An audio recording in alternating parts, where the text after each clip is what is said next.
ಇವಾಗ ನೋಡಿ ಇದು ಗಿಡ ಬಟರ್ ಫ್ರೂಟು 1.5 ಇಯರ್ ಆಗಿದೆ. ಮೈಸೂರು ಭಾಗದಲ್ಲಿ ಇದು ಗಿಡ ನಾವು ಲಾಸ್ಟ್ ಟೈಮ್ ಪ್ಲಾಂಟೇಶನ್ ಮಾಡಿದ್ದು 1.5 ಇಯರ್ ಆಗಿದೆ.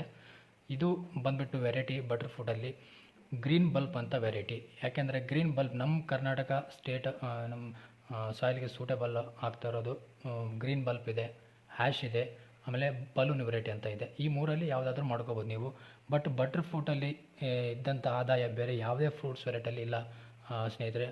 ಎಷ್ಟು ಆದಾಯ ಇದೆ, ಯಾವ ಥರ ಇದನ್ನ ಮೇಂಟೆನೆನ್ಸ್ ಮಾಡಬೇಕು, 1 ಎಕರೆದಲ್ಲಿ ಎಷ್ಟು ಪ್ಲಾಂಟ್ಸ್ ನಾಟಿ ಮಾಡ್ಬೋದು ಅಂತ ನಾನು ನಿಮಗೆ ಹೇಳ್ತೀನಿ. 1 ಎಕರೆದಲ್ಲಿ 500 ಪ್ಲಾಂಟ್ಸ್ ನೀವು ನಾಟಿ ಮಾಡ್ಬೋದು, ಪ್ಲಾಂಟೇಶನ್ ಮಾಡ್ಬೋದು.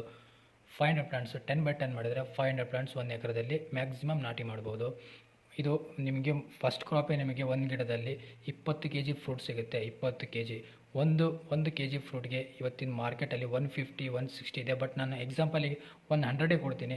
ಒಂದು kg ಫ್ರೂಟ್ಗೆ 100 ರೂಪೀಸ್ ತೊಗೊಂಡ್ರು 20 kg ಒಂದು ಗಿಡದಲ್ಲಿ 2,000 ರೂಪಾಯಿ ಆಯಿತು. 2,000 ರೂಪಾಯಿ ಇನ್ಕಮ್ ಬರುತ್ತೆ ಒಂದು ಗಿಡದಲ್ಲಿ. ಅದೇ ರೀತಿ ನೀವು 1 ಎಕರೆ ಮಾಡ್ತೀನಿ ಅಂದರೆ 500 ಪ್ಲಾಂಟ್ಸ್ ನಾಟಿ ಮಾಡ್ಬೋದು. 500 ಪ್ಲಾಂಟ್ಸ್ ಒಂದು ಗಿಡದಲ್ಲಿ 20 kg 1 kgಗೆ 100 ರೂಪಾಯಿ ಅಂದರೆ 2,000 ರೂಪಾಯಿ ಒಂದು ಗಿಡದಲ್ಲಿ. ಆದರೆ 500 ಗಿಡದಲ್ಲಿ 10 ಲಕ್ಷ ರೂಪಾಯಿ ನಿಮಗೆ 10 lakhs ರಿಟರ್ನ್ಸ್ ಇರುತ್ತೆ 1 ಇಯರ್ ಆದಮೇಲೆ. ಈ ಥರ ಎವ್ರಿ ಇಯರ್ 3 ವರ್ಷ ನೀವು ವೇಟ್ ಮಾಡಿಬಿಟ್ರೆ ಸಾಕು, ಎವ್ರಿ ಇಯರ್ 10 lakhs ರಿಟರ್ನ್ಸ್ ಆಗಿರ್ಬೋದು. ಈ ಥರ ತುಂಬ ಆದಾಯ ಇದೆ, ನೀವು ಮಾಡ್ಕೋಬೋದು.